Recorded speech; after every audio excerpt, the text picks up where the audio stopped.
पंकज आर्या की एक रिपोर्ट। मुख्यमंत्री के रूप में आज कल मुख्यमंत्री जी का हाउस में जो बयान आया, ये 5 साल पहले भी जब ये बातें सार्वजनिक पर, सार्वजनिक सभाओं पर, कार्यक्रमों पे या फिर इन हाउस या हाउस के बाहर भी सार्वजनिक मंचों पर संवैधानिक शपथ लेने के बाद भी मुख्यमंत्री लगातार इन बातों की चर्चा कर रहे हैं। उनका ये यू टर्न कि नहीं हो सकता है, ये समझ क्यों नहीं पहले थी जब लोगों को वोट मांगने गए थे, क्यों लोगों को जब बरगला रहे थे, जो ये चीज का एहसास पहले क्यों नहीं हो पाया था। यही बात उन्होंने नौकरी पर भी कही।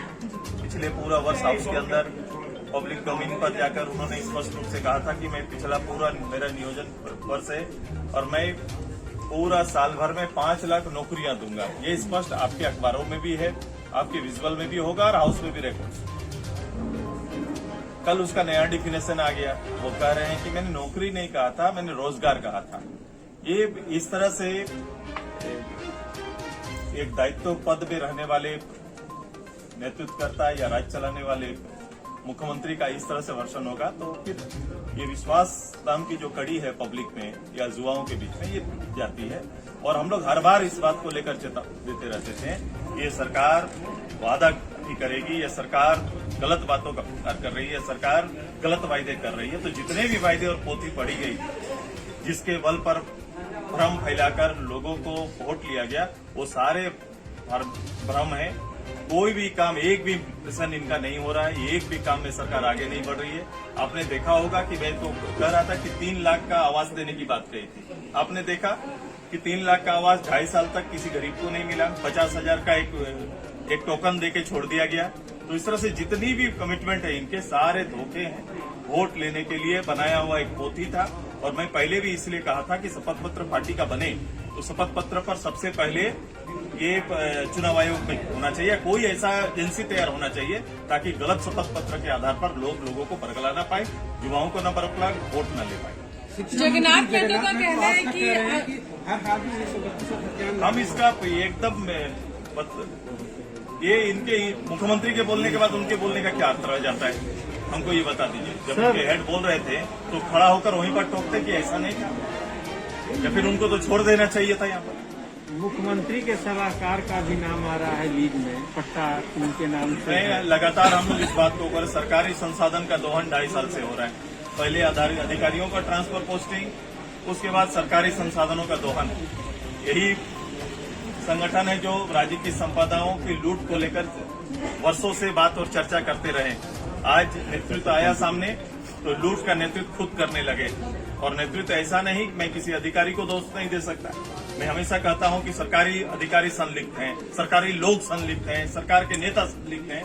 आज खुद मुख्यालय संलिप्त है कि उनके नाम पर उनके प्राइवेट सेक्रेटरी, वो खुद ये सारे लोग उसमें संलिप्त हैं। अखबार में आज हमने देखा और कुछ दिन पहले ये भी देखा था, खुद मुख्यमंत्री के नाम से लीज पत्र जारी होता है और उन्हीं के डिपार्टमेंट।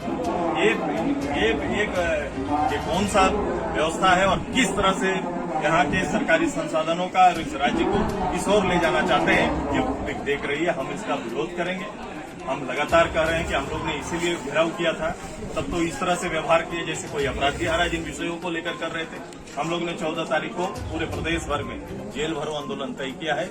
राज्य में उनके वक्तव्य का भी विरोध होगा और 14 तारीख को अम्बेडकर दिवस के दिन जेल भरो आंदोलन हम लोग ने सुनिश्चित किया। लड़ाई बड़ी होगी, निर्णायक लड़ाई पर जाएंगे। ओबीसी को लेकर भी इनका विरोध है। ओबीसी आरक्षण की बात कर रहे थे, हम लोग ओबीसी की गणना की बात कर रहे थे, ओबीसी को उसके आबादी के अनुसार आरक्षण देने की बात कर रहे थे। पिछले पंचायत चुनाव लगातार ओबीसी का आरक्षण पंचायत चुनाव में निश्चित था। इस बार कह रहे हैं कि बिना उसका भी हम चुनाव कराएंगे। ये और विरोधी ओबीसी का ये गवर्नमेंट है और इस तरह करके ओबीसी वर्ग को विचित करने का काम कर रही है। सर, ये बोला जा रहा है कि जब रघुवर जी ने 85 के कट ऑफ डेट को बताया तो उस टाइम आपने इस बात को हामी भरी सपोर्ट किया। आप अगर उस समय भी पत्रकार रहे होंगे और मैं इस बार 20 बार 25 बार 100 बार मैं इस बात को कहता रहा हूँ कि उससे पहले भी जब भी जिस सरकार ने भी, इससे पहले लाल जी की सरकार से प्रारंभ हुआ, हमारा स्पष्ट नीति है, स्पष्ट रूप से हम लोगों ने कहा है कि यहाँ का खतियानी आधार पर या अंतिम सेटलमेंट सर्वे को आधार देना है, उस आधार पर ही स्थानीयता का परिभाषित करना चाहिए। पिछली गवर्नमेंट में निश्चित रूप से आया, लेकिन उसका विरोध हमारी पार्टी ने किया। यहाँ से लेकर गवर्नर तक, यहाँ तक कि सड़क पर भी उतरकर पूरे 5 साल में मेरे कार्यक्रम को देखो, इन्हीं इशू के साथ अपनी ही गवर्नमेंट के खिलाफ में हम लोग लड़ते रहे। झारखंड खबर आप तक में आज के लिए इतना ही। कल फिर मिलेंगे एक ऐसी ही सच्ची और प्रामाणिक खबर के साथ। तब तक के लिए नमस्कार।